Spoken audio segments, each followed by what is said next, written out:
CBSE class 10 chemistry का chapter 1 chemical reactions and equations.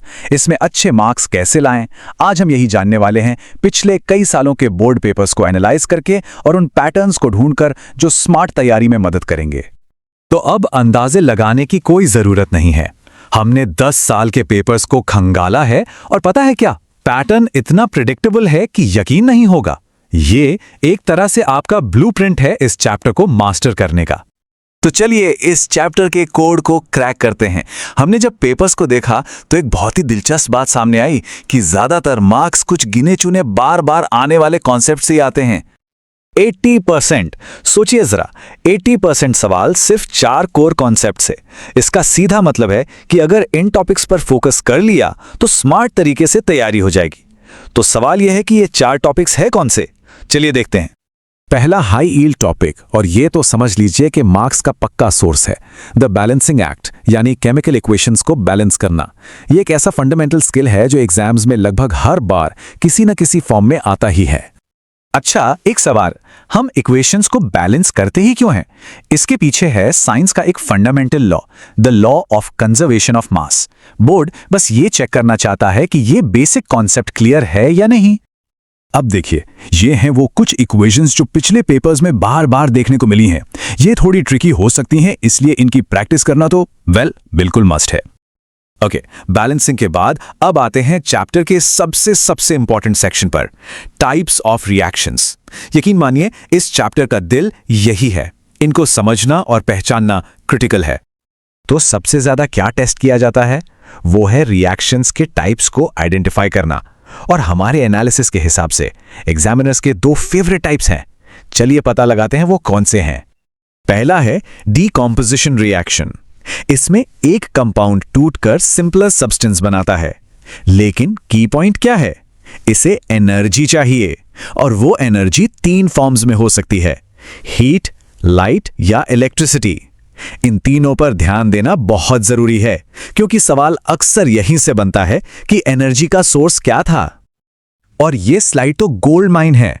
यहां सिर्फ रिएक्शंस नहीं हैं, बल्कि वो ऑब्जर्वेशंस हैं जिन पर डायरेक्ट सवाल आते हैं, जैसे लेड नाइट्रेट को हीट करने पर भूरे रंग का धुआं या सिल्वर क्लोराइड का ग्रे हो जाना। ये कलर चेंजेस, ये गैस इवोल्यूशन, यही डिटेल्स मार्क्स दिलाएंगी। दूसरी फेवरेट रिएक्शन है डबल डिस्प्लेसमेंट। इसकी सबसे बड़ी पहचान एक प्रेसिपिटेट का बनना, मतलब एक इनसॉल्युबल सॉलिड। कहीं भी रिएक्शन में प्रेसिपिटेट बनता दिखे तो समझ जाइए कि ये ऑलमोस्ट ऑलवेज एक डबल डिस्प्लेसमेंट रिएक्शन ही है। और ये 2 रिएक्शंस तो क्लासिक एग्जाम्पल्स हैं, इन्हें तो घोलकर पी जाना है। लेड आयोडाइड का चमकीला पीला प्रेसिपिटेट और बेरियम सल्फेट का सफेद प्रेसिपिटेट। ये कलर्स याद रखना नॉन नेगोशिएबल हैं, क्योंकि क्वेश्चन सीधा सीधा इन्हीं कलर्स के बारे में होते हैं। ठीक है, अब आते हैं तीसरे हाईली टॉपिक पर, रिडॉक्स रिएक्शंस। यहां पर एग्जामिनर्स का एक पेट एग्जाम्पल है, एक केस स्टडी है जो बार बार पूछी जाती है। चलिए उसे डिकोड करते हैं। ये लाइन, जब कॉपर पाउडर को गर्म किया जाता है, ये लाइन आपको पिछले कई क्वेश्चन पेपर्स में मिलेगी। ये एक बहुत रिपीटेड क्वेश्चन का सेटअप है, ऑक्सीडेशन ऑफ कॉपर। तो देखिए, इस एक सिंगल रिएक्शन से कितने सवाल बनते हैं। ये ब्लैक क्यों हुआ? क्योंकि कॉपर ने ऑक्सीजन से रिएक्ट किया। ये ब्लैक सब्सटेंस है क्या? Copper 2 oxide. रिएक्शन का टाइप ऑक्सीडेशन। और इसे रिवर्स कैसे करें? हाइड्रोजन गैस पास करके। मतलब एक ही कॉन्सेप्ट पर पूरी केस स्टडी। हाँ, और एक बात और याद रखनी है इसी टॉपिक में, ये पहचानना कि कौन ऑक्सीडाइज हो रहा है और कौन रिड्यूस्ड, या कौन ऑक्सीडाइजिंग एजेंट है और कौन रिड्यूसिंग एजेंट। ये भी एक कॉमन क्वेश्चन टाइप है।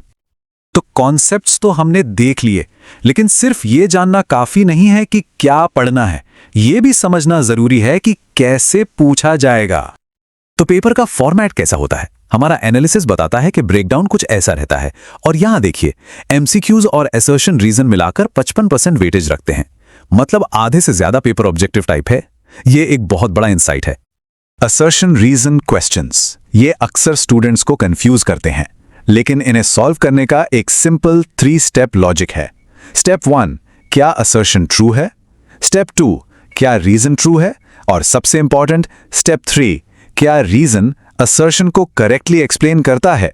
इस लॉजिक को फॉलो करेंगे तो गलती नहीं होगी। ऑलराइट, तो अब हमें पैटर्न्स पता हैं, क्वेश्चन टाइप्स पता हैं। अब इन सब को मिलाकर एक फाइनल एग्जाम गेम प्लान बनाते हैं, एक सिंपल 3 स्टेप स्ट्रैटेजी जो मैक्सिमम मार्क्स सिक्योर करने में मदद करेगी। ये टेबल बेसिकली आपकी प्रायोरिटी लिस्ट है। देखिए, टाइप्स ऑफ रिएक्शंस, बैलेंसिंग और की ऑब्जर्वेशंस, ये हाई इंपॉर्टेंस वाले हैं, इन पर सबसे ज्यादा फोकस करना है। रिडॉक्स मीडियम है, मतलब इंपॉर्टेंट है पर सिर्फ वो स्पेसिफिक केसेस जो हमने डिस्कस किए। तो ये रहा आपका फाइनल 3 स्टेप रिवीजन प्लान। पहला, 5 की रिएक्शंस को मास्टर कर लीजिए उनके ऑब्जर्वेशंस के साथ। दूसरा, कम से कम 10 कॉम्प्लेक्स बैलेंसिंग इक्वेशंस प्रैक्टिस कीजिए। और तीसरा, पिछले 5 साल के सारे असर्शन रीजन क्वेश्चंस को सॉल्व करके उनका लॉजिक समझ लीजिए। That's it, simple and effective. और एक फाइनल टिप, सिर्फ क्या पर नहीं, क्यों पर फोकस कीजिए। रिएक्शंस को उनके observable changes, colours, gases, precipitates से कनेक्ट कीजिए। एप्लीकेशन बेस्ड क्वेश्चंस को क्रैक करने की यही की है। तो अब पैटर्न्स पता है, स्ट्रैटेजी भी है। सवाल यह है कि आज सबसे पहली कौन सी की रिएक्शन मास्टर की जाएगी। तैयारी शुरू कीजिए।